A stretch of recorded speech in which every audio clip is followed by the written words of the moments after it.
Hello!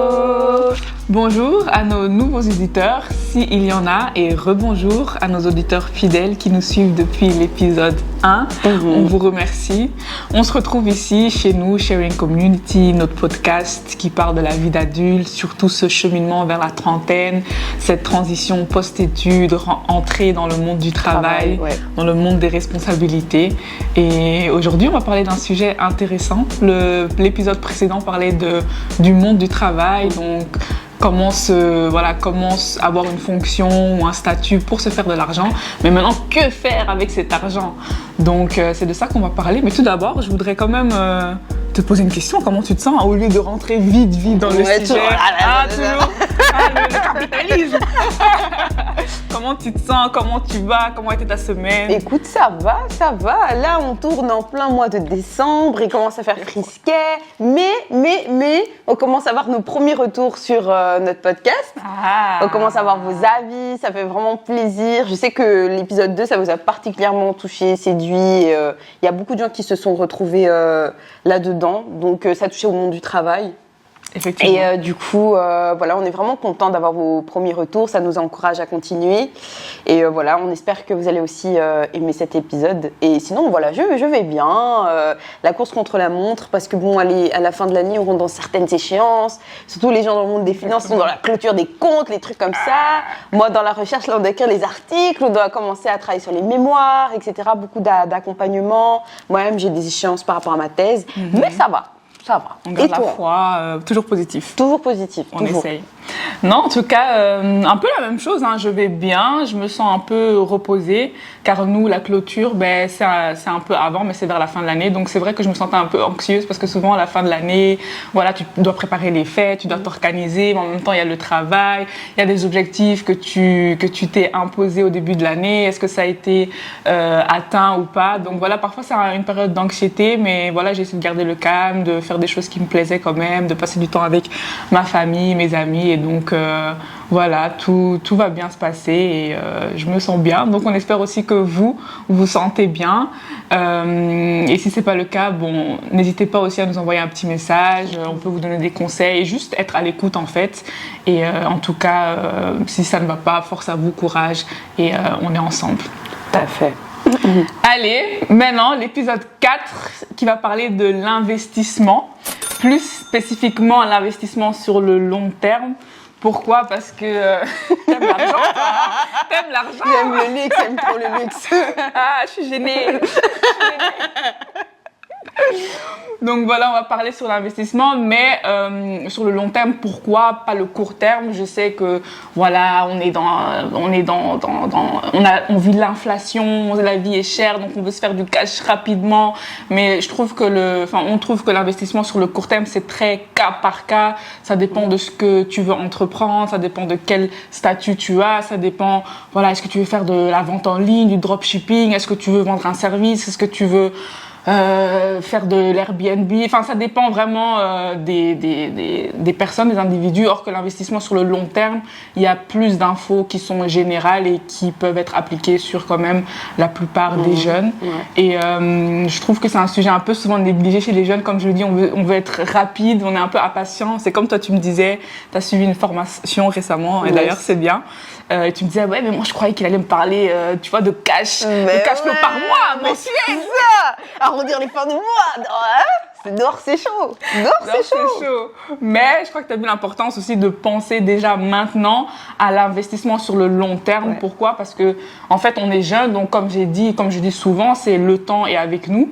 Et donc du coup, plus tu laisses ton investissement fructifier avec le temps, les intérêts composés, la prise de valeur sur le temps, c'est comme de la marinade en fait. Tu vois, quand tu dois mariner un poulet, tu le marines bien, tu le laisses poser dans le frigo et t'oublies. C'est comme ça les investissements. Il faut vraiment laisser mariner, oublier et laisser fructifier avec le temps. Donc c'est pour ça qu'on veut en parler, car c'est maintenant qu'il faudrait commencer. C'est ça, ouais. Et toi, t'en penses quoi? Est-ce que t'as déjà pensé à ça, ou bien toi, t'es plus sur le court terme, où tu te dis aujourd'hui, non, l'investissement sur le long terme, faudrait y penser, j'y commence moi-même bientôt ou peut-être plus tard? Tu sais quoi ton avis par rapport à ça? L'anecdote, elle démarre plus au niveau de la formation que j'ai suivie en investissement, long terme. plus pour acheter des actions en bourse et tout ça. Et en fait, quand j'ai reçu les infos, je me suis dit, mais à mes grands 28 ans, c'est maintenant que je sais ça, tu vois, c'est quand même une dinguerie. Parce que comme tu dis, c'est vraiment un moyen de pouvoir penser et baliser en fait le futur. Et en fait, ce qui est intéressant par rapport à ce type d'investissement, c'est que ce qu'on met beaucoup en avant, je trouve, dans notre génération, surtout approche de la trentaine, c'est l'investissement immobilier. Et tout le monde n'a pas vraiment tous les capitaux nécessaires pour commencer à investir. Surtout que c'est un investissement quand même qui fait peur, je trouve, tu vois, vu que c'est des gros montants, ça scelle un peu ta vie, tu vois ce que je veux dire, parce que tu as un ancrage avec, tu vois, une propriété qui est censée être un crédit. Le mot crédit déjà, tu vois, ça me fait trembler. Et en fait, tu vois, c'est pour ça que quand j'ai fait la formation du coup sur l'investissement dans les actions, c'est comme je disais, c'est un peu c'est de plus petits montants, tu vois. Et comme tu dis, genre c'est des trucs que tu investis puis ça tourne en fait plus ou moins à ta place, tu vois. Et donc je trouve que c'est quelque chose de plus accessible en fait pour les gens. Et je trouve que c'est vraiment un moyen quand même de pouvoir négocier en fait une porte de sortie, tu vois, à l'ère où vraiment le système social actuel il commence vraiment à devenir de plus en plus difficile avec les conjonctures politiques, les trucs comme ça. Je trouve que c'est un bon moyen de pouvoir assurer son avenir et surtout par exemple pour des personnes qui pensent à avoir des foyers, construire une vie quoi, tu vois. Donc c'est de l'argent que tu peux prévoir dans le futur pour soit ta retraite, soit des enfants. Et donc, du coup, ça parle à tout le monde, en fait. Et c'est pour ça qu'on parlait notamment du fait que c'est bien pour les jeunes, mais c'est aussi bien aussi pour d'autres générations, peut-être plus âgées, etc. C'est des choses qui peuvent aussi être envisagées et ça que je trouve vraiment bien, quoi. Et toi ? Certainement. Toi, t'étais engagée dedans depuis plus longtemps que moi, en vrai. Plus longtemps, c'est un grand mot, mais depuis, on va dire, 3-4 ans. Mais moi, j'ai eu la grâce aussi, j'ai étudié les finances, donc on nous parle un peu plus de ça. Et aussi, bon, j'ai des coachs, mention spéciale à mon frère, qui sont là, qui sont un peu plus âgés, qui ont plus d'expérience que moi. Donc, du coup, qui m'aident à m'investir dans ces domaines-là. Mais donc, voilà, je trouve que, comme tu as dit, j'ai plus focalisé sur les jeunes. Pourquoi ? Parce que je sais que, comme tu as dit, en tant que jeune, quand tu sors des études, comme tu l'as dit, tu n'as pas vraiment des infos sur ça, tu vois. On ne te donne pas forcément des infos sur ça, surtout si, par exemple, tu as fait un domaine complètement différent que les finances. Tu n'es pas toujours informé. Et comme tu as dit, parfois, ça fait peur parce que c'est l'inconnu. Et donc, pourquoi on voudrait parler de ça ? Car c'est bien beau de parler de la richesse maintenant, mais il y a beaucoup de gens qui gagnent, par exemple, au loto et qui ne savent pas gérer cet argent-là, donc qui vivent leur best life pendant 2, 3, 5, 10 ans et qui, au final, finissent pauvres, ou bien des grands footballeurs qui se font arnaquer parce qu'eux-mêmes, ils ne suivent pas les investissements. Après des grands hauts, faillites. Oh, tu vois, perdus. Tu peux rencontrer un grand Ronaldinho en train de danser. Tu vois, c'est compliqué. C'est compliqué. Donc, du coup, pour moi, c'est important quand même de parler de la richesse maintenant, mais aussi très important de savoir comment laisser un patrimoine pour nos enfants et aussi comment ne pas finir pauvre, tu vois. Tout commence par là aussi, de la gestion de l'argent. Et ça, c'est plus quand même des aspects qui vont sur le long terme. Et donc, tu as bien parlé. Donc, les trois aspects-là dont on va discuter aujourd'hui, c'est un investissement immobilier. Voilà, je sais que les gens ont peur, mais les gens aiment quand même parler de l'investissement immobilier parce que, voilà, c'est le domaine, c'est une catégorie qui est assez stable dans l'investissement. Deuxièmement, les investissements en bourse, qui est ETF, un thème assez tendance aussi maintenant. Et troisièmement, l'épargne pension qui est connue en Belgique parce que tu peux quand même déduire des taxes. Et en Belgique, le pays des taxes, surtout avec Bart de Wever, Georges Boucher là, qui veut nous taxer, nous imposer, c'est important de déduire. C'est chaud. Dehors, c'est chaud, on a dit. Donc voilà. Donc sujet numéro 1, l'investissement immobilier. L'investissement immobilier, pour moi, les points positifs de l'investissement immobilier, et puis on va parler des points négatifs. Les points positifs pour moi, l'immobilier, c'est de 1, on va pas se mentir, avoir un toit sur ta tête déjà, premièrement, c'est bien. Donc si tu veux vivre seul, avoir un chez-toi, être confortable, c'est déjà un aspect positif. Deuxièmement, l'investissement immobilier, c'est un système, il y a un système de levier qui existe. Donc, c'est-à-dire que c'est l'un des seuls systèmes où tu peux te dire, tu vas à la banque, tu vas demander un prêt de 100 000, 150 000, 200 000 euros et toi, tu as peut-être 5 000, 10 000, 15 000 euros et eux, ils vont te prêter l'argent pour que toi, tu fasses un investissement à ton nom. Donc, c'est-à-dire que tu n'as pas besoin de toute la somme pour investir tout le montant nécessaire. Après, les gens vont me dire oui, mais si tu as un business que tu veux entreprendre, tu peux aussi aller chez la banque. Mais si tu veux investir dans un business, il faut vraiment... il faut charbonner, il faut un business plan. Parfois, c'est les réseaux. Il n'y a pas tout le monde qui va investir dans ton projet. Donc, c'est pas aussi normalisé qu'un investissement, l'immobilier qui est assez sûr. Donc, il y a moins de tracas, on va dire. C'est ça, ouais. Et donc, du coup, voilà, deuxièmement, donc l'effet levier. En plus de ça, si tu comptes le faire louer un jour et ne pas habiter dedans, parce que souvent, on me dit, oui, mais Clems, payer un crédit pendant 25 ans. Je crois même que toi, tu m'as déjà dit ça, genre le fait d'avoir un lien, en fait, avec la banque pendant 25 ans, ça fait peur. C'est une relation, c'est une relation qui dure plus que certains mariages, certaines relations. Donc, je peux comprendre que ça effraie, mais il faut savoir que si tu te dis, voilà, au début, tu vas habiter dans le bien et qu'après quelques années, tu vas le faire louer, c'est quelqu'un d'autre qui va payer pour l'investissement dont tu n'as même pas mis tout le capital de base. C'est ça, donc, tu t'imagines les plusieurs effets qu'il y a. Donc, c'est pour ça que pour moi, c'est quand même un avantage. Et troisièmement, quand même, c'est un domaine, c'est un investissement assez sûr. Après, bien évidemment, il n'y a jamais de certitude dans chaque investissement. Mais sur le long terme, historiquement parlant, l'investissement immobilier, si tu fais le bon choix, bien évidemment, l'emplacement, etc., sur le long terme, ça prend de la valeur et tu peux avoir une plus-value avec ça. Et comme je l'ai dit d'office, au moins, tu as un toit sur ta tête qui est aussi pas mal. Donc ça, c'est les points positifs. Je ne sais pas si tu veux rajouter quelque chose par rapport à ça. Je pense que c'est bien aussi de démystifier certaines choses, dans le sens qu'on n'est pas tous obligés d'investir dans des big maisons, tu vois. Genre, on peut aussi investir dans des petits appartements. En fait, c'est un moyen de pouvoir se créer une petite sécurité. Je trouve qu'en ce sens, c'était plus un moyen de démystifier en fait la question du crédit, à savoir que, après c'est toi qui me corrige, hein, vu que c'est toi notre go des finances, hein. C'est cette idée de, ouais, même si tu contractes un prêt et que voilà, tu commences à faire en sorte de pouvoir faire cet investissement, tu peux faire aussi un retour en arrière, t'es pas condamné en fait, genre, tu peux revendre après ton bien et puis réavancer dans la vie, tu vois. Et donc je trouve que c'est important aussi de montrer cet aspect que ton destin n'est pas scellé pour autant, tu vois, et que en fait je pense que on n'est pas dans ce clivage des points positifs forcément négatifs.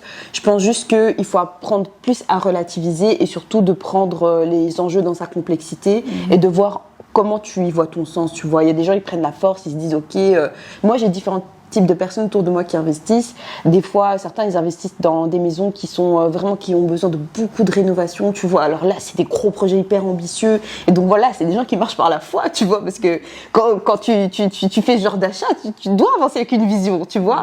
Et puis, il y a d'autres personnes qui font des choix beaucoup plus humbles et donc ils achètent peut-être des maisons, des appartements qui n'ont pas beaucoup de rénovation. Et donc, il y a une certaine charge qui est un peu plus légère, en fait, sur le dos à ce niveau-là, tu vois. Donc je pense vraiment que l'essentiel c'est vraiment de s'instruire au maximum sur ces questions-là, peut-être avant de se lancer, et comme je disais un peu se démystifier cette idée du crédit, etc. et que voilà, un retour en arrière aussi c'est possible et voilà. Non, d'office c'est du cas par cas. Après je trouve quand même que c'est important parce que tu as dit que c'est pas question de points positifs, points négatifs. Dans chaque investissement quand même il y a des points positifs assez clés, des points négatifs. Donc c'est pour ça que je voulais quand même introduire avec ce sujet-là. Mais effectivement voilà. Ça dépend de ta situation, bien évidemment. Si tu veux commencer petit, il y a moyen de commencer avec même un garage qui coûte qui coûte moins cher, un studio, etc. Si tu veux vraiment, si tu es à deux, par exemple, c'est plus facile d'acheter une maison directement parce que tu sais que voilà, tu veux éduquer tes enfants. Donc d'office que ça dépend de cas par cas. Mais ici, on va un peu parler en général. Et après, dépendant de ta situation, tu pourras un peu aller plus creuser. On va aussi donner des sources qui sont sympas, des podcasts, des YouTube où vous pourrez trouver plus d'informations et qui vont peut-être être plus reliées à votre situation. Donc pour l'investissement immobilier, on a commencé par les points un peu plus positifs, les points un peu plus négatifs parce que chaque investissement, j'ai pas envie d'être comme les gens qui vendent des formations sur les réseaux et de dire que tout va aller bien. Non, il y a des risques. Franchement, chaque investissement, et à chaque fois je veux le répéter, porte un risque. Donc tu n'es jamais sûr à 100%, mais c'est ça aussi l'investissement, la rentabilité. Donc ce que tu peux recevoir en retour, le retour sur l'investissement, c'est lié au fait que tu as pris un risque et c'est comme ça que tu es récompensé ou non. Donc voilà, le point un peu plus négatif, c'est que comme je l'ai dit, on n'est jamais sûr. L'investissement immobilier, il y a eu une crise en Amérique, etc., parce qu'on donnait des crédits n'importe comment, etc. Donc ça peut aussi exister que l'investissement immobilier ne marche pas ou bien tu as une perte de valeur. Donc ça, c'est un point un peu qui peut faire peur et je le comprends. Et deuxièmement, comme Marie l'avait déjà dit au début, c'est quand même des gros montants, hein. Donc même si tu veux commencer petit, tu peux pas aller poser, tu vas chez le banquier, Christophe, écoute, voilà, tu sais quoi, j'ai épargné 2 000 €, ça dit quoi? C'est comme un an. Il faut quand même un minimum. Mais je crois aussi qu'il faut penser au fait qu'il ne faut pas toujours atteindre les 40, les 50 K. Tu peux commencer avec 15 000, 20 000 € et même là, c'est beaucoup, mais honnêtement, si par exemple, tu as un salaire stable, on va dire de 2 000 €, il y a moyen vraiment sur 5 ans, et même là, je suis large, d'épargner 15 000 € à 20 000 €, même si tu as des charges à payer, j'ai fait les calculs, même si tu as un loyer à payer, normalement, c'est possible. Après, si tu as des enfants, ça peut changer, mais 5 ans, normalement, si tu gagnes un salaire assez stable, c'est possible d'épargner quand même 15 000 à 20 000 € et en même temps, toujours un peu vivre. Donc voilà, c'est possible, les gars. Il ne faut pas toujours attendre des années et des années avant de pouvoir faire un investissement immobilier. Je pense aussi qu'un des aspects négatifs, c'est surtout si par exemple il y a litige dans ce que tu achètes, tu vois. Parce qu'il y a par exemple des personnes qui investissent dans l'immobilier et puis ensuite ils se rendent compte que la maison, elle a vraiment des problèmes, il y a des trucs cachés. C'est là que ça devient un peu gâté, tu vois. Ouais. Donc voilà, comme tu dis, il y a toujours des risques. Il y a toujours des risques quand tu fais ça. Et donc ça peut être quand même un point négatif. Et puis si je me trompe pas, je sais qu'il y a des systèmes aussi d'investissement qui sont pas solidaires, mais un peu plus ou moins pour des personnes qui ont vraiment des revenus précaires, mais qui veulent quand même investir dans l'immobilier. Ça, on retrouvera les liens si on les retrouve. Mais je sais qu'il y a des systèmes comme ça pour des personnes qui n'ont pas de grande rémunération par mois et qui veulent investir. Il y a des systèmes un peu d'aide pour les aider à les accompagner dans ces premiers pas. Donc quelque part aussi, c'est plus accessible qu'on le pense, je pense, d'une certaine manière. Et comme tu dis, je pense que chacun doit faire en fonction un peu de sa poche en termes d'investissement, même si on limite pas vos ambitions, hein, bien sûr. Hein. Mais je pense que chacun doit faire en fonction de sa poche. Ouais, non, c'est vrai. Aussi, par rapport à ce que tu avais dit, quand tu achètes et que parfois tu vois qu'il y a de l'humidité, que tu n'avais pas vraiment calculé, c'est vrai parce que même par rapport aux rénovations, si tu embauches un entrepreneur, parfois tu crois que c'est un expert, mais au final, tellement toi tu ne connais pas, tu crois que lui il fait des grandes choses, et au final tu vois que c'est du brol en fait. Ça aussi, mais c'est un vrai thème. Parce que genre, la plupart de mes proches, que ce soit quand ils investissent dans des immobiliers, des biens immobiliers, que ce soit haut de gamme ou bien, enfin je veux dire pas haut de gamme, mais genre déjà bien aménagé ou pas bien aménagé, il y a toujours des petits travaux à faire. Et je trouve qu'on parle pas assez de comment négocier son rapport avec les ouvriers. Parce que combien de fois j'entends parler d'arnaque en fait, tu vois. Même malheureusement certaines communautés sont réputées pour arnaquer, des trucs comme ça, donc on va pas citer les pays. On veut pas de problème, on veut pas de problème. Mais tu vois, ça c'est des trucs qu'on n'en parle pas assez, et on parle pas aussi de l'aspect de... Certains ont vraiment des bénédictions d'avoir des gens qui sont chauds, tu vois, pour faire les mains d'œuvre, tu vois. Donc c'est cet aspect-là. Moi, je suis une intellectuelle, bon, t'es une intellectuelle. C'est aussi, je trouve que c'est un nouvel outil qu'on doit réussir à déployer, parce que du coup, parfois, il y a certaines personnes qui décident en fait de faire les choses eux-mêmes, tu vois. Et donc, voilà, moi, personnellement, j'ai des proches qui se sont improvisés carreleurs, des trucs comme ça. Et je pense que c'est un autre aspect du bien immobilier, c'est que c'est pas que faire le prêt et puis le truc qui tombe tout seul. Il y a aussi une part de soi-même où il faut après devoir négocier avec des personnes tierces, tu vois, pour faire certaines rénovations et tout ça. Et ça peut être vraiment, je trouve, un terrain glissant, tu vois. Et je trouve que autour de la question de l'immobilier, il y a toute une charge mentale dont on parle pas trop, tu vois. Genre, surtout que, genre, quand je parle, par exemple, à mes proches et que je leur dis, ouais, bon, sans indiscrétion, c'est combien le prêt? Ils disaient, ah, c'est le prêt de Dieu, tu vois. Tellement le montant il fait peur, tu vois ce que je veux dire.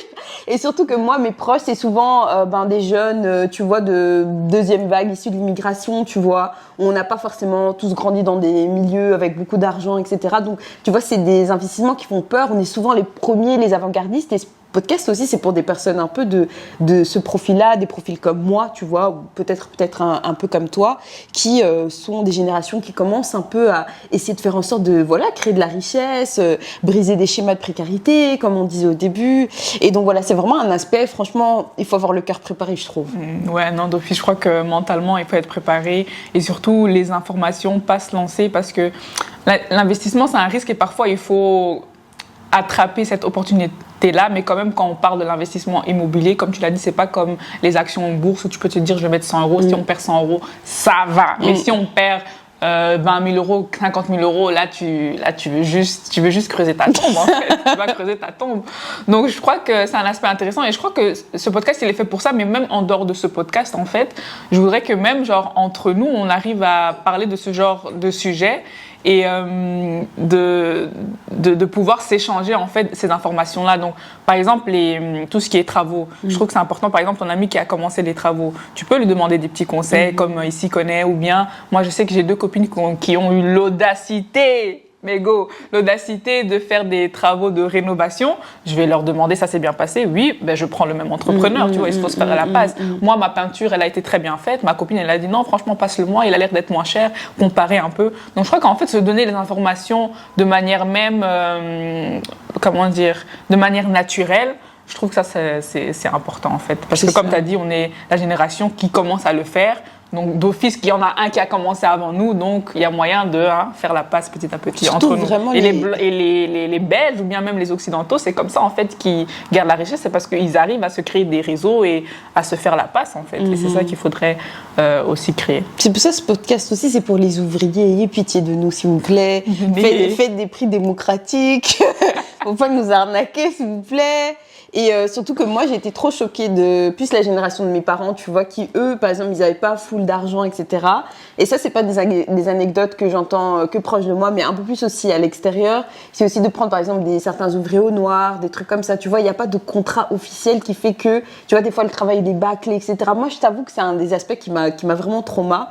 Et donc, on parlait de la capacité de pouvoir faire des prêts, enfin, contracter des prêts avec sa poche. Mais c'est aussi, je trouve que c'est aussi une part de capital que tu dois aussi prévoir, tu vois. C'est que ces montants-là, chez les ouvriers, c'est chaud en vérité. Et que ça aussi, c'est des choses qu'il faut prévoir, qu'il faut anticiper.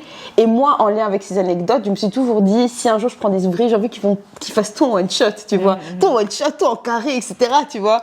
Mais je sais pas, après aussi, je pense que, comme je disais, c'est aussi une voie pour, tu vois, de pouvoir se développer soi-même. Et aussi, je pense, un des aspects qu'on n'en parle pas, c'est aussi à quel point ça prend du temps. C'est comme un double travail aussi, tu vois. Et donc, je pense que c'est une période dans la vie qu'il faut bien préparer, non seulement financièrement, mentalement, mais aussi au niveau de son agenda, quoi. Ouais. C'est un autre travail, quoi. Non, je crois que ces aspects-là dont on a parlé, c'est très important.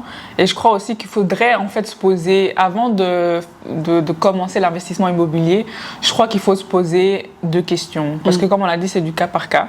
Pour moi, il faut se demander, est-ce que je veux investir dans l'immobilier pour moi-même y vivre? Parce que j'en ai marre de vivre chez mes parents, je veux vivre seule, je veux avoir mon propre bien, être posée. Et après le faire louer, ou bien y vivre pendant X temps, ou est-ce que tu veux acheter un bien parce que tu veux directement le rentabiliser? Quand je parle de rentabiliser ton bien, c'est de directement le faire louer. Ça peut être colocation, ça peut être location sur le court terme qui est l'Airbnb. Et rentabiliser d'une deuxième manière, c'est en fait donc faire en sorte que tu le revends à une plus-value, c'est-à-dire que tu vas faire des rénovations, ça peut être même des petites rénovations, et que tu le revends à une plus-value parce que voilà, la vie est devenue plus chère, ton bien a pris de la valeur et tu peux le revendre en fait au lieu de 150 000 euros à 180 000 euros, c'est-à-dire que tu t'es fait 30 000 euros de bénéfices, ce qui peut être pas mal. Là, je donne un exemple fictif. Donc voilà, c'est deux manières en fait de voir les choses. Est-ce que tu veux directement rentabiliser ou est-ce que tu veux y vivre d'abord? Et pourquoi je parle de ça? Parce que tout ça en fait va être lié au fait du capital que tu vas devoir investir. Parce que quand tu veux vivre dans le premier bien, et souvent quand je parle des jeunes, c'est un peu notre génération, souvent c'est le premier bien dont on parle, résidence principale et unique, et voilà, c'est les conditions qu'il faut respecter et y vivre pendant un certain temps. Un certain X temps. Tu vois, à Bruxelles, c'est 3 ans. Non, 5 ans, pardon. Et Wallonie et Flandre, c'est 3 ans. Si tu vas décider, surtout en tant que jeune, on veut faire un premier investissement pour y vivre, parce que voilà, on veut quitter nos parents ou bien on va habiter avec notre copain, c'est important de prendre en compte les droits de registration, parce que si tu remplis toutes les conditions, tu as le droit d'avoir une déduction sur ces droits de registration qui est l'abattement. Donc c'est-à-dire que comme tu vas y vivre, comme c'est ton premier bien unique où tu vas y vivre et pendant X temps, tu peux avoir en fait cet avantage-là qui est énorme, parce que les droits de registration ce sont des taxes, parce que tu vas registrer l'achat de ton bien et donc ça coûte de l'argent, donc tu payes une taxe pour ça en Belgique. Et à Bruxelles et Wallonie et Flandre, c'est autour des 12%. Donc Bruxelles et Wallonie, c'est 12,5%. Et en Flandre, c'est 12%. Donc tu t'imagines, 12% sur 100 000 euros, c'est déjà 12 000 euros que tu dois avoir juste pour ces taxes-là. Donc si on ne compte pas, ça c'est juste les taxes-là, mais on doit compter aussi que voilà, tu devras avoir un peu des fonds propres pour aller donner à la banque, parce que la banque ne donne rarement, en tout cas, des prêts à 100%. Donc je crois que c'est important en fait de voir si de 1, tu vas y vivre. Donc on va aller dans ce premier cas où tu vas te dire, écoute, je vais habiter, j'ai envie d'investir parce que moi-même j'ai envie d'habiter dans ce bien-là. Et là, il faut se poser, parce qu'on est en Belgique et on vit donc il y a 3 régions, dont la Flandre, la Wallonie et Bruxelles, qui veulent entamer, nous compliquer la vie et entament des règles différentes. Donc là, il faut se poser, ok, je veux vivre dans un bien, financièrement parlant, qu'est-ce qui est le plus avantageux si je prends en compte les droits de registration et l'abattement que je peux avoir. Donc du coup, à Bruxelles, si tu achètes un bien à moins de 200 000 euros, tu ne payes pas de droits de registration. Donc si tu te dis que tu veux commencer petit, un appartement, donc moins de 200 000 euros, et c'est possible à Bruxelles, ou 200 000 euros, tu ne payes pas de droits de registration, donc c'est 0 euros. Si on va avec ce même montant-là en Wallonie, c'est 3%, c'est 6 000 euros si je ne me trompe pas. Et si on va avec ce même montant-là, 200 000 euros en Flandre, c'est 2%, c'est 4 000 euros. Donc en Flandre, on a des droits de registration, et je parle bien que des droits de registration que tu dois avoir. C'est 4 000 euros de droits de registration que tu payes, Wallonie 6 000 euros, et à Bruxelles 0 euros. Donc si on compare les trois, Bruxelles, ça a l'air c'est sympa, plus intéressant quand même. Donc du coup, si on va donner aussi un exemple, si tu veux un bien de plus de 200 000 euros, comme ça on va voir l'aspect où la taxe bruxelloise elle est appliquée. Donc imaginons maintenant un bien de 300 000 euros. Donc si on fait 300 000 euros, je prends quand même ma calculatrice. On fait 2%, donc 6 000 euros en Flandre. 9 000 euros en Wallonie. Et pour la Belgique, donc sur les 200 000 euros, la tranche, tu ne payes rien. Donc du coup, c'est les 100 000 euros qui vont être pris en compte, parce que si on prend 300 000 euros moins 200 000 euros, c'est sur ça que tu vas payer la taxe de 12% et demi quand même. Qui est en fait, j'ai même pas besoin de la calculatrice, qui est 12 500 euros. Donc là, vous voyez que dès que tu te passes les 200 000 euros, est-ce que Bruxelles, c'est encore intéressant? Pas vraiment, parce que là, en fait, tu payes 12 500 euros, au lieu de Wallonie, 9 000 euros, et au lieu de la Flandre, 6 000 euros. Donc là, en fait, il y a un switch. La Flandre serait plus intéressant si tu regardes un bien de plus de 200 000 euros. Donc c'est pour ça que c'est important de se poser la question, ok, est-ce que les droits d'abattement sont appliqués dans ma situation? Oui, c'est bien. Si c'est appliqué, comment je peux en fait le rentabiliser au maximum, si c'est possible? Et si tu veux bien t'adapter en fait pour d'habiter dans une autre région qui n'est pas forcément la région actuelle où tu habites. Donc du coup, on a vu que pour le premier cas, si c'est un cas de 200 000 euros Bruxelles, c'est plus intéressant. Si tu vas dans un cas plus élevé, ce serait la Flandre qui serait plus intéressante. Donc je crois que c'est quand même assez important, surtout en Belgique, c'est un peu compliqué parce que c'est pas une réglementation pour tout le monde. Ouais. Pour chaque situation, donc c'est important en fait de vraiment analyser étape par étape, de te poser les bonnes questions et de petit à petit ficeler en fait vers quelle direction tu vas aller en fait. Donc voilà, c'est un peu ça. Deuxièmement, je crois qu'on peut aussi aller vers le deuxième cas parce que souvent en fait il y a des gens qui veulent investir juste pour directement rentabiliser le bien. Toi, tu te trouves dans quel cas? Est-ce que quand tu vas investir, tu veux te faire du cash directement ou bien tu voudrais y habiter quand même, aussi y vivre et faire du coup, aller prendre avantage en fait des droits de registration, de l'abattement? J'avoue que comme j'ai été étudiante, j'ai été beaucoup dans des villes universitaires et donc du coup j'ai beaucoup été locataire, tu vois. Donc avec mes propriétaires, en parlant avec eux, j'ai vu que c'était un bon plan, tu vois, cette idée d'acheter un bien et puis faire vivre les gens dedans, tu vois. Et je pense que ça arrange tout le monde, on n'est même pas dans un truc de, bon, il y a, oui, faire du cash, et on est dans cette idée aussi de rendement, mais tu vois, on se rend service, tu vois ce que je veux dire. Donc des étudiants, ils ont besoin de logement, c'est quand même des profils assez intéressants pour faire loger. La philanthrope. Toujours. Et tu vois, c'est un moyen de créer un bon système, je trouve, de rotation. Et donc, pour un premier bien, moi, j'aimerais bien plus faire un système de location comme ça. Et puis, pour la suite, ma foi, on verra. Hein. Et aussi, je pense qu'un des aspects qui est aussi intéressant dans, tu vois, tous les calculs de pourcentage que tu as fait par rapport aux réalités territoriales belges, c'est qu'aussi, on n'est pas obligé d'acheter seul, tu vois. Il y a des personnes, par exemple, qui achètent directement avec un partenaire. Et donc, pour pouvoir préparer un certain capital, de départ, ça fait moins peur. Parce que du coup, on peut coaliser les finances. Bon, c'est pas un message pour vous dire, mettez-vous en couple, hein. Mais vous pouvez aussi investir avec des amis. Ça aussi, c'est des choses qui se font. Moi, je mets beaucoup la pression à madame pour commencer à y penser éventuellement dans le futur. Donc ça aussi, c'est aussi une possibilité qui peut aussi un peu alléger la charge mentale que je disais, tu vois. Quand c'est réparti, je trouve que ça peut aussi être intéressant. Non, je crois qu'il y a beaucoup de gens qui le font, qui veulent investir pour faire la location ou bien juste retaper et puis rénover directement. Il y a beaucoup de gens qui font des formations juste pour apprendre en fait à rénover et puis directement en fait revendre, et comme ça tu peux faire une plus-value, mais aussi comme tu as dit ce côté un peu plus social où on s'entraide au final, tu vois, toi tu m'aides, moi aussi c'est ça. Je t'aide. Mais donc dans le deuxième cas, si vraiment tu veux pas y vivre parce que en fait tu as déjà un bien et donc du coup tu voudrais investir pour directement louer ou bien rentabiliser, faire des rénovations et revendre à une plus-value, là pour moi il y a quelques aspects qui sont importants à prendre en compte. C'est-à-dire que déjà, comme on dit, la règle d'or dans l'investissement, il y a 3 règles d'or. C'est l'emplacement, l'emplacement, l'emplacement.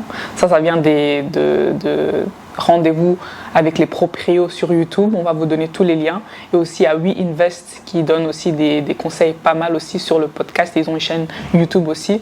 Donc franchement, l'emplacement, c'est hyper important. Donc si tu sais que tu vas louer, en fonction de ton marché cible, on va dire que tu sais que voilà, tu vas investir dans un appartement parce que ça te convient. Donc ce sera peut-être plus, et tu te dis que tu veux louer aux étudiants ou bien à des jeunes travailleurs. Donc il faudrait voir peut-être aux étudiants, est-ce qu'il y a une université à côté, ou bien comme à Charleroi, est-ce qu'il y a une université qui va se créer. C'est pour ça que beaucoup de gens ont investi dans des cotes à Charleroi, parce qu'ils se sont dit, il y a une université qui est là, il y aura des étudiants, donc il y a l'éventualité où il y aura un besoin. Si tu te dis que voilà, tu vas investir dans une maison et que tu veux faire louer à une famille, et à une famille avec des jeunes enfants, peut-être repérer, ok, est-ce qu'il y a des écoles, est-ce qu'il y a des crèches, donc c'est des choses qu'il faut prendre en compte. Aussi tout ce qui est, est-ce que la ville, est-ce que c'est une ville quand même, est-ce que c'est une ville totalement paumée ou est-ce que c'est une ville attirante maintenant ou sur le long terme, parce qu'il y a des villes qui se développent. Bien évidemment, il faudrait aussi voir les transports en commun, est-ce que c'est accessible, est-ce que c'est facilement accessible avec la voiture, etc. C'est toutes des questions en fait qu'il faut vraiment se poser et pas se dire juste je vais acheter ce bien là, il a l'air beau et puis c'est bon. L'emplacement vraiment joue un grand rôle. Et je voulais aussi parler de la différence entre Wallonie, Flandre, Bruxelles, parce que souvent il y a un peu ce débat là, où investir en fait. Donc moi je crois que en fonction de ton marché cible et de ce que tu veux atteindre comme rendement, beaucoup va dépendre de où tu vas investir. Dans le sens où Wallonie et Flandre, c'est intéressant. Pourquoi ? Parce que c'est moins cher. Donc si tu veux un premier bien et que tu n'as pas assez de capitaux, c'est grave intéressant d'aller en Wallonie et en Flandre parce que tu peux investir plus rapidement. Et comme on a dit, investir tôt, c'est idéal parce que tu peux laisser le temps de faire fructifier ton argent. Mais il faut savoir que si tu veux être ambitieux et le faire louer ou bien le revendre, il faut savoir que tu ne pourras pas appliquer les prix que tu vas appliquer par exemple à Bruxelles. Donc en fait la marge entre Bruxelles et la Wallonie et la Flandre ne sera pas la même, parce que certes en Wallonie et en Flandre tu peux acheter moins cher, mais tu ne peux pas t'attendre à ce que quelqu'un en Flandre et Wallonie va payer par exemple le double de la valeur du bien actuel. C'est-à-dire que, par exemple, de base, on va dire que les biens en Wallonie et en Flandre, on va dire pour louer un appartement ou pour une maison, c'est 600 €. Et tu vas commencer à dire, j'ai vu qu'à Bruxelles, c'est 1 000 €, donc je vais mettre 1 000 €. Non, tu vois, parce que les gens, justement, ils vont investir en Flandre, en Wallonie, parce que c'est moins cher. Donc, tu dois, en fait, appliquer le même montant de loyer qu'il y a à peu près. Tu dois s'aligner avec les exigences aussi du marché, en fait. Voilà, ça, exactement. Mais moi, j'apprends, voilà. Moi, je suis en train d'apprendre. Moi, je suis en train d'apprendre, moi. Je suis pas dans le podcast, je suis en train d'apprendre. C'est sur mon téléphone, mais j'écoute. Ok. Et Bruxelles, c'est un peu différent. C'est vrai que tu vas acheter un bien plus cher parce que c'est la capitale de la Belgique, c'est la capitale de l'Union européenne, ça bouge, c'est très touristique, donc du coup les biens coûtent plus cher, mais tu pourras aussi louer ou vendre plus cher, donc du coup ça fait que les marges entre la Wallonie et Flandre et Bruxelles sont à peu près similaires parce que Wallonie tu payes moins cher mais tu loues moins cher et à Bruxelles tu payes plus cher mais tu loues aussi un peu plus cher. Ouais. En fait, la localisation va être importante dans le cadre où est-ce que tu as beaucoup de moyens, est-ce que tu as peu de moyens. Peu de moyens, ben là ça va être peut-être intéressant d'investir en Flandre et en Wallonie parce que c'est un peu moins cher. Si tu as un peu plus de moyens, Bruxelles c'est intéressant. Et aussi côté certitude, Bruxelles quand même c'est assez reconnu pour avoir une augmentation de valeur assez sûre parce que comme je l'ai dit, Bruxelles, voilà, ça bouge, ça vit, c'est Bruxelles quoi. On connaît. Et aussi, je voulais aussi mentionner le fait de quand tu es dans la catégorie où tu veux louer, rentabiliser ton bien, comme tu as parlé de temps, il faut aussi savoir, imaginons que tu habites à Bruxelles et que tu vas investir en Wallonie, il faut savoir est-ce que tu vas déléguer à une équipe de Wallonie, est-ce que toi-même tu vas toujours faire des allers-retours. Parce que effectivement, maintenant c'est toi le propriétaire, les locataires, s'il y a un problème, c'est toi qui vont devoir appeler. Surtout si tu veux faire de l'Airbnb, est-ce que tu vas devoir toujours aller là-bas, commencer à nettoyer, changer les draps, offrir un petit déjeuner si c'est le cas. Donc je crois que c'est important de prendre en compte, ok, qu'est-ce qui est un peu accessible à moi si toi-même tu dois gérer les choses, ou bien est-ce que j'ai l'argent de déléguer en fait si tu prends un bien qui est un peu plus loin de chez toi. Donc en somme, faire une étude de marché en soi. Donc c'est ça. Une mention spéciale aussi pour l'Airbnb parce que je sais que... J'avais juste... Connexion. Une mention spéciale pour l'Airbnb. Pourquoi? Parce que je sais que souvent, surtout quand c'était pas taxé, tout le monde disait oui, on va se faire du cash avec l'Airbnb. Ça a commencé en France, ça arrive en Belgique. Mais il faut savoir que l'Airbnb, faites attention s'il vous plaît parce que maintenant il y a tellement de réglementations, il y a beaucoup de contrôles. Je sais qu'il y a beaucoup de gens qui veulent faire ça au noir, mais sachez que les contrôles fiscaux sont là pour nous attraper parce qu'ils savent que l'Airbnb, tout le monde veut le faire, mais maintenant c'est vraiment réglementé, donc c'est taxé dans tes revenus professionnels, immobilier, parce que souvent l'Airbnb, il y aura des meubles. Il faut savoir que tu vas payer aussi pour les biens que tu loues, donc pas ton bien immobilier, mais vraiment les meubles que tu loues. Il faut aussi que maintenant, on va avoir une taxe de séjour si c'est un Airbnb touristique. Il faut aussi savoir qu'il y a de la TVA que tu dois payer parce que s'il y a des services s'il y a des services en plus que tu donnes comme le nettoyage, tu veux donner un petit déjeuner, il y a la TVA qui t'attrape. Donc, en fait, il y a plusieurs taxes qui sont imposées, plusieurs frais. Il y a beaucoup d'administration aussi, la commune, etc. Donc, Airbnb, c'est intéressant. Donc, ça peut toujours être rentable. Mais juste faites attention qu'il y a beaucoup d'administration, beaucoup de contrôles, beaucoup de taxes qui viennent en fait sur le chemin. Donc, je crois que c'est important de Airbnb de faire une étude toujours de marché, mais de prendre en compte les différents frais qu'il y aura, en fait. Donc, voilà. Tu veux me dire encore quelque chose par rapport à ça? C'était la minute immobilier. Donc voilà, l'immobilier c'est intéressant, c'est bien, mais ça commence souvent par un crédit. À part s'il y a des milliardaires là qui sont là, donnez-nous des petits fonds, sponsorisez notre podcast. On a besoin. Avec les ouvriers. Besoin, papa. Et ça aussi, je voulais te dire, je pense qu'il faut aussi mettre en avant que, bon, toi, tu as déjà acheté un bien, je peux me permettre de le dire. Toi, tu as déjà acheté un bien, moi, j'ai pas encore acheté. Donc, c'est aussi un message pour vous dire, vous mettez pas trop la pression non plus, quoi. Chacun vraiment son rythme, chacun fait comme il peut, tu vois, et qu'il n'y a pas de compétition. Parce que surtout, en plus, comme on a dit, on tourne en décembre, là, tu vois. Donc, je trouve que c'est vraiment une période de l'année où beaucoup de gens se questionnent, etc. On fait un peu le bilan de où on en est dans la vie. Et je sais que dans l'approche de la trentaine, il y a toujours ce truc truc-là de l'épée Damoclès de « Oh, il faut que j'investisse, Donc, no pressure. Vraiment, c'est chacun son rythme, quoi. Hein. Chacun son rythme. Mais si vous pouvez y penser, pensez-y parce que ça reste quand même important. Donc, je voulais mentionner une dernière chose par rapport à l'aspect immobilier. Je crois qu'on a un peu... Là, on a donné les bases, mais comme on vous a dit, il y a des références qu'on va vous donner, bien évidemment, sur YouTube et sur Spotify pour que vous-même, vous puissiez un peu creuser et voir les informations. Mais l'aspect que je voulais donner par rapport au crédit, parce que souvent, quand tu prends un bien évidemment, tu dois aller chez la banque et prendre un crédit, c'est que allez-y avec l'audace, avec la confiance, mais surtout avec les informations et la connaissance nécessaires. Comme Marie l'a dit, c'est un investissement de vie, c'est un projet de vie. Donc, connaissez votre dossier. Basé sur ce qu'on a dit, est-ce que tu veux vivre seul et après le faire louer? Est-ce que tu veux louer directement? Est-ce que tu as pris en compte ces charges-là? Est-ce que tu vas investir Wallonie, Flandre, Bruxelles? Est-ce que tu connais un peu les réglementations, les différentes taxes? Et venez à la banque en fait avec une certaine assurance et connaissance. Et je vous jure que le banquier, s'il vous voit en mode assurance, il a vu que vous avez bien élaboré votre projet, il va être aussi plus à l'aise de se dire ah mais en fait son projet en fait ça peut être intéressant. Les banquiers c'est pas fixe, ils sont assez ils sont pas tous flexibles mais c'est pas fixe. S'ils voient que tu as un profil intéressant, honnêtement, ils vont peut-être plus facilement te donner un crédit et aussi oser négocier avec le banquier. Écoutez, monsieur le banquier, vous proposez un taux de 4%, mais je suis partie chez Belfius, il m'a proposé de 3%, mais moi j'aimerais bien rester chez vous. Il faut un peu jouer avec les mots. Moi j'ai déjà mon compte courant chez vous, donc je vais devoir déplacer mon compte courant. Est-ce que vraiment c'est ça que vous voulez, monsieur le banquier? Oh, je vais fermer mes comptes. Voilà, faut un peu menacer.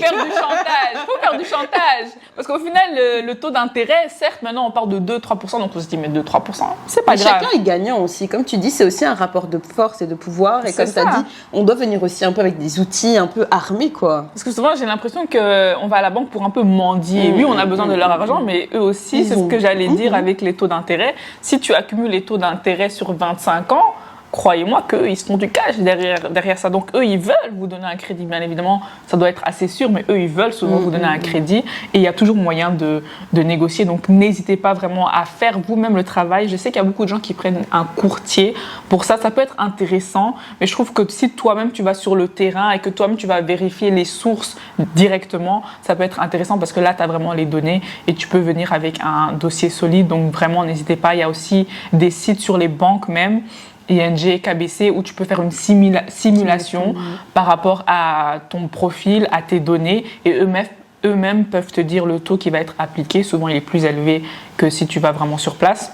Et aussi, ils peuvent aussi te donner une estimation du crédit que tu pourras avoir. Donc, si tu te prépares juste un minimum le rendez-vous, je crois que ça peut t'alléger. Et avant de faire un investissement ou faire des visites, ça pourrait être intéressant de déjà savoir en fait avec la banque s'il y aura moyen en fait de te donner un crédit, parce que peut-être que tu vas aller voir un bien mais au final personne ne veut te donner un crédit et là du coup ça serait dommage. Yes. Donc ça c'était le premier sujet. C'est un peu lourd, mais c'est pour vous qu'on le fait. À votre aise, vous pouvez aller boire un petit café, vous détendre un peu avant de reprendre la deuxième partie. Deuxième partie, on va parler de l'investissement en bourse, tout ce qui est ETF, Exchange Trade Funds. Pourquoi on peut parler de l'investissement en bourse? C'est parce qu'on a dit que l'investissement immobilier, il faut des gros montants. Donc parfois, ça peut faire peur. Il faut un crédit, ça fait peur aussi. Donc l'investissement en bourse, ça peut être bien parce que tu peux commencer à investir à 100 €, 50 €, parfois même 15 € si tu as de la chance de trouver une action à tel prix. C'est pas chaque mois, il n'y a pas vraiment de lien. Tu peux attendre 10 ans et le faire fructifier et après revendre. Donc c'est un peu plus, on va dire, flexible et accessible. Ici, on va se focaliser sur les ETF. Pourquoi? Parce que c'est un instrument financier qui est assez sûr sur le long terme. Historiquement parlant, l'ETF, souvent, il prend de la valeur. Ça fait comme ça, comme ça, comme ça, comme ça, comme ça. Mais si tu prends une ligne droite, souvent, c'est en hausse. Ouais. Exactement. T'as bien étudié, hein? T'as bien étudié. La bonne école, la bonne école.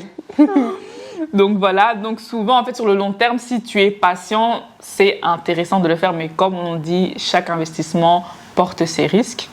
Maintenant, on parle beaucoup de ETF, mais qu'est-ce que c'est un ETF? Donc comme je l'ai dit, un ETF, c'est un instrument financier qui va suivre l'indice. Qu'est-ce que c'est un indice? Un indice, c'est une mesure de performance des entreprises sur le marché. Donc, c'est-à-dire qu'un indice va suivre la performance. Souvent, c'est des entreprises regroupées.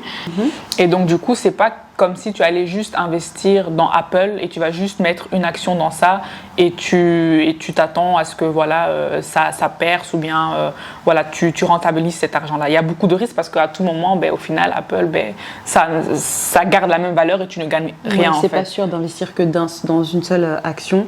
Mais du coup, l'ETF, ça offre la possibilité d'avoir un portefeuille. Voilà, en fait, tu as un portefeuille et c'est comme si tu investissais une part dans cette action-là, Apple, une part dans Tesla, une part dans Google, une part dans Netflix. En fait, ce qui est intéressant, c'est que si une entreprise va mal mais que l'autre va bien, en fait, tu ne vas pas sentir forcément la baisse d'une entreprise spécifique. Donc, c'est pour ça qu'en fait, sur le long terme, ça réduit le risque.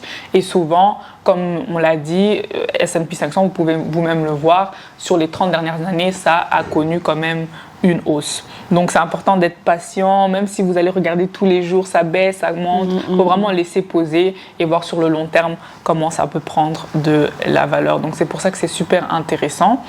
Donc, du coup, tu peux aussi commencer avec des petits montants. C'est ça un peu qui est l'avantage. Par exemple, l'S&P 500, l'ETF S&P 500, quand je l'ai acheté à l'époque, il était à 70 € et maintenant quand je regarde sur les sites de brokers ou en ligne, je vois qu'il a pris déjà de la valeur, que c'est 100 € maintenant. Donc, par exemple, si à l'époque j'étais riche, que j'avais investi beaucoup d'argent, là je m'aurais fait quand même une plus-value. Donc voilà, c'est maintenant à vous de voir. Je vous dis pas d'investir directement un gros montant, mais comme on l'a dit, vous pouvez juste même commencer avec 60 € par mois et voir petit à petit si vous voulez augmenter. Et c'est aussi important en fait. Le ETF est déjà diversifié, mais c'est aussi quand même important d'avoir plusieurs genres de ETF. Vous pouvez commencer avec un ETF, mais par exemple, le S&P 500, il est que basé en Amérique. Et l'Amérique, sur le long terme, est-ce que ça va toujours être l'Eldorado des entreprises? C'est ça. On ne sait pas. Est-ce que c'est pas intéressant de peut-être voir, il y a les marchés émergents, eux aussi, ils ont le potentiel de se développer et de prendre en valeur. Est-ce que c'est pas intéressant d'avoir peut-être un ETF en Amérique et un ETF pour les marchés émergents? Ou est-ce que c'est pas intéressant d'investir dans tout? Il y a aussi des ETF monde qui regroupent toutes les entreprises performantes du monde ou qui ont du potentiel d'évoluer. Par exemple, maintenant, il y a cette hype sur l'intelligence artificielle, sur la tech. Le Nasdaq, ça reprend toutes les techs en Amérique. Donc, peut-être tu te dis, quand même, l'intelligence artificielle, d'ici 5 ans, ça va percer.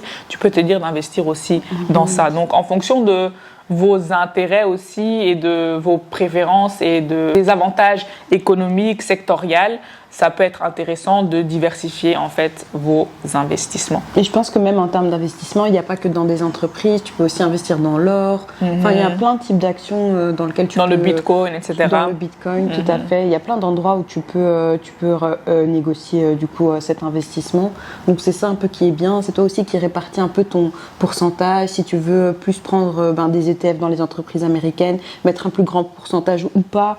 Parce que je pense que aussi l'investissement, comme tu disais, c'est en fonction des différents types de profils. Il y a certaines personnes, par exemple, qui sont plus en faveur d'investir dans des ETF plus éthiques, par exemple, que plutôt investir chez Nike ou, tu vois, Apple. Et donc, ça aussi, c'est possible. Donc, ça, c'est bien. C'est qu'un des aspects, en fait, de la bourse, c'est que c'est un peu pour tout le monde, tu vois. Même s'il y a, bien sûr, des entreprises qui dominent sur le marché boursier. Non, c'est vrai. Comme on le dit souvent, c'est vraiment un peu lié aussi à votre situation, mais aussi vraiment beaucoup au marché. Il faut vraiment essayer d'être un visionnaire, comme tu l'as dit, il faut avoir la vision, il faut un peu voir aussi, voilà, là ce sont les tendances, là je vois que ça va plus vers l'Asie, qui est en train de monter aussi, qui a toujours été quand même une de grandes puissances qui monte assez vite. L'Afrique aussi, il y a beaucoup de potentiel en Afrique, qui est en train de se développer, parce qu'en fait la plus-value c'est souvent, tu commences bas et en fait comme ça se développe, ça prend de la valeur, tu peux en fait rentabiliser parce que tu as acheté un ETF par exemple à 10 € et après des années, parce que le pays s'est bien développé, le secteur s'est bien développé, tu peux faire x5, x10 ou autre. Donc voilà, c'est ça qui est intéressant avec le ETF, où tu peux investir dans les ETF, tu peux investir dans les banques, mais tu peux aussi investir avec les brokers, donc c'est les intermédiaires. La différence, c'est qu'avec les banques, souvent, ils vont quand même demander des frais de gestion, frais d'inscription assez chers, mais c'est eux qui font tout le travail et eux, souvent, c'est des experts. Sur les brokers, c'est toi-même qui vas devoir un peu décider comment je vais répartir, où je vais investir, mais les frais de gestion et les frais de dossier, etc., sont quand même moins élevés que chez les banques. Donc ça, c'est un peu de voir où tu te sens le plus à l'aise. Moi, personnellement, j'utilise DEGIRO, mais je sais qu'il y a d'autres brokers qui sont aussi bien. Il y a Éducation Finance de Christophe Dumortier, si je ne me trompe pas. Encore une fois, on va mettre le lien ci-dessous. Donc, vous pourrez aller checker, qui donne des informations assez intéressantes. Il faut savoir qu'il y a beaucoup de chaînes françaises, américaines, mais il faut savoir que les règles en Belgique sont quand même assez différentes. Yes. Donc là, on vous donne quand même des chaînes belges, des experts belges qui peuvent en fait appliquer les règles de chez nous, tout simplement, parce qu'au final, on est quand même en Belgique. Donc, ETF, intéressant, parce que voilà, c'est un peu plus flexible. Sur le temps, ça a été prouvé que ça prend aussi de la valeur. Et c'est ce qui est chouette, c'est que c'est toi-même qui peux en fait jouer avec les ETF. Je vais un peu investir en Amérique, je vais un peu investir en Afrique, je vais un peu investir dans ce secteur-là. Donc je crois qu'il faut le prendre aussi, bon, pas comme un jeu parce qu'il y a de l'argent, mais toi-même un peu essayer de... Un système de spéculation, de comment ça va évoluer. Et puis comme on a dit, il y a déjà des ETF déjà préfaits qui font que ça t'assure une certaine sécurité. Donc là où tu joues le jeu, c'est sur des petits pourcentages en soi, qui ne vont pas être dramatiques sur la manière dont ça va évoluer ton argent, quoi. C'est ça. Toujours aligné. C'est bien. Sociologie, finance. Moi, je suis la go de la littérature. Là, je fais un peu d'économie. Qu'est-ce que tu ne sais pas faire? Je sais pas. Moi, je me pose la question. Donc voilà, immobilier, ETF et dernier sujet pour pas trop vous bombarder d'infos, c'est l'épargne pension. Ça c'est bref. Épargne pension, c'est en fait comme on le dit, tu épargnes pour ta pension. Ça peut être chez la banque, ça peut être dans une banque d'investissement, ça peut être branche 21 où là tu ne prends pas de risque mais la rentabilité est moins élevée. Branche 23 où tu prends des risques parce que ça c'est plus l'investissement. Ils vont en fait investir ton épargne sur le marché donc tu prends un peu de risque mais souvent tu as aussi une rentabilité qui est liée au risque que tu prends. L'épargne pension, souvent les jeunes, on ne veut pas trop en parler. Oui, mais c'est l'argent que je vais voir à 65 ans. Honnêtement, avec la situation de la retraite maintenant, on n'est même pas sûr de nous-mêmes avoir une retraite. Donc c'est important d'avoir une épargne pension personnelle. Parfois, dans certains cas, c'est l'entreprise qui a une assurance groupe qui peut mettre de côté pour toi quand tu es salarié ou bien même quand tu as ta société, tu peux le faire. Mais c'est toujours bien d'avoir quand même une épargne personnelle, privée, comme ça on est sûr que voilà, tu mets l'argent là, tu l'oublies et hop, 65 ans, tu reçois ton capital, tu payes un peu de taxes, mais au moins tu es sûr que voilà, je suis sûre de ne pas finir dans la rue, j'ai ce capital-là qui est là. Et ce qui est important, c'est que certes, c'est un investissement sur le long terme, mais actuellement, tu as quand même un avantage qui est la déduction fiscale, comme on a dit. Donc, tu as un système de déduction qui est lié à l'épargne pension en Belgique. Et comme on le sait tous, on paye tous des taxes, ou on va tous payer des taxes. Donc, c'est important d'avoir des systèmes d'optimalisation.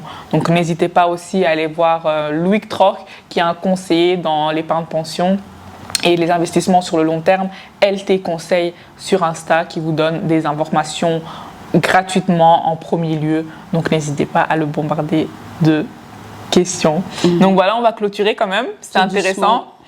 Donc, on vous remercie pour l'écoute. Voilà, je sais que l'investissement sur le long terme, c'est pas la chose la plus attirante. On est un peu souvent attiré par l'argent qui nous ramène, enfin, l'argent qui vient directement ou assez vite.